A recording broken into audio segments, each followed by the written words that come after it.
Evet, biz de bu tarihe şahit oluyoruz ve ne yazık ki acımasız bir tarih. Bu bizi derinden üzüyor. Bir hekim olarak üzüyor. 3 çocuğu olan bir baba olarak üzüyor. Bir Müslüman olarak özellikle hepimizi derinden sarsıyor. Şahsım özellikle 2014 yılında kurşun dökme operasyonu esnasında İsrail'in Gazze'de devlet kanalıyla, TİKA kanalıyla orada bir ay çalışmış bulunmuş olmak üzere oradaki şartları bilmem hasebiyle olayın daha sıkıntılı süreçlerinden haberdarım. Bu biraz daha bizi derinden üzüyor. Oradaki insanlarla, çocuklarla birebir muhatap olduk, tedavilerini üstlendik o zaman. Yine böyle bir vahşet, yine böyle bir sıkıntı var idi. Fakat günümüzdeki süreç oradan daha korkunç bir düzeyde. En kısa sürede sonlanmasını ümit ediyoruz inşallah.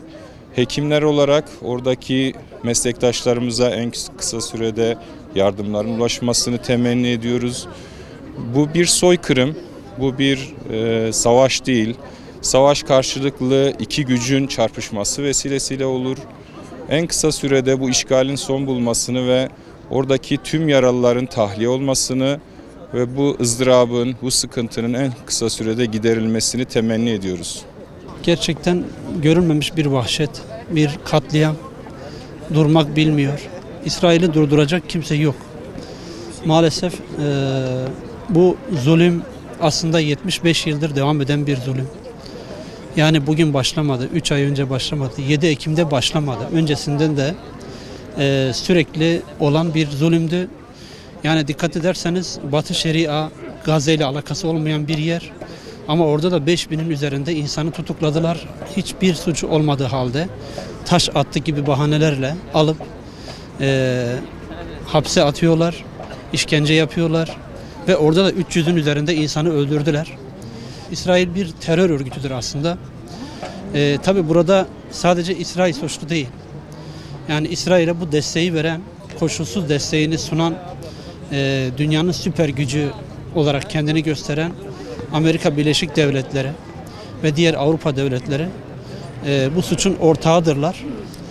Onlara lanet olsun diyorum. İsrail'e lanet olsun. Allah kahretsin onları. Rabbim o bir avuç Kassam Tugaylarına yardım etsin.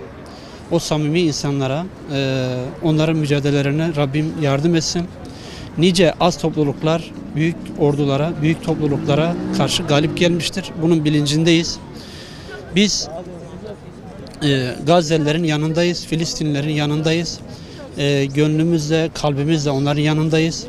Onlar için her türlü desteği vermeye hazırız elimizden geldiği kadar. Ama yapabileceğimiz bir şey yok. Ülkelerin, devletlerin, yöneticilerin bir şeyler yapması lazım. Biz de bunu haykırmaya çalışıyoruz, yöneticileri uyarmaya çalışıyoruz. Biraz daha elini taşın altına koymalarını, İsrail'den bu kadar korkmamalarını, Amerika'dan bu kadar korkmamalarını istiyoruz. Buraya gelişimizin nedeni zulme karşı duruş. Hak hakikat ortaya çıkması için elimizden geleni yapmaya çalışıyoruz. Ne yazık ki insanoğlu bu süreçte aciz oldu dönemlerden bir tanesi. Kardeşlerimiz yardımcı olmaya çalışırken elimizden bir şey gelmiyor ve sağlıkçı olarak, tabip olarak elimizden geleni yapmaya çalışacağız. En azından şu basit yürüyüşlerde katılmamız. Yani subhanallah bu konuda insan söyleyeceklerini artık bilemiyor. Ne söyleyeceğini bilemiyor. Oradaki katledilen kardeşlerimiz, büyük insanlar da var, yaşlı, günahsız. Kadınlar da katlediliyor, çocuklar, masum insanlar. Aynı zamanda gençler de katlediliyor. Hakkından savunmaya çalışan insanlar katlediliyor. Allah bizlere, onlara da yardım etsin. Biz burada şimdinin öğrencileri, geleceğin doktorları ve bir Müslüman olarak tüm dünya ile beraber tepkimizi dile getirmek adına bir araya geldik.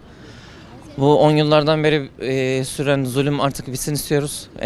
Yani kimin elinden ne geliyorsa yapması adına biz de buradan elimizden gelen bu sessiz yürüyüşe katılarak en azından kendi üzerimize düşen vazifeyi yerine getirmeye çalışıyoruz.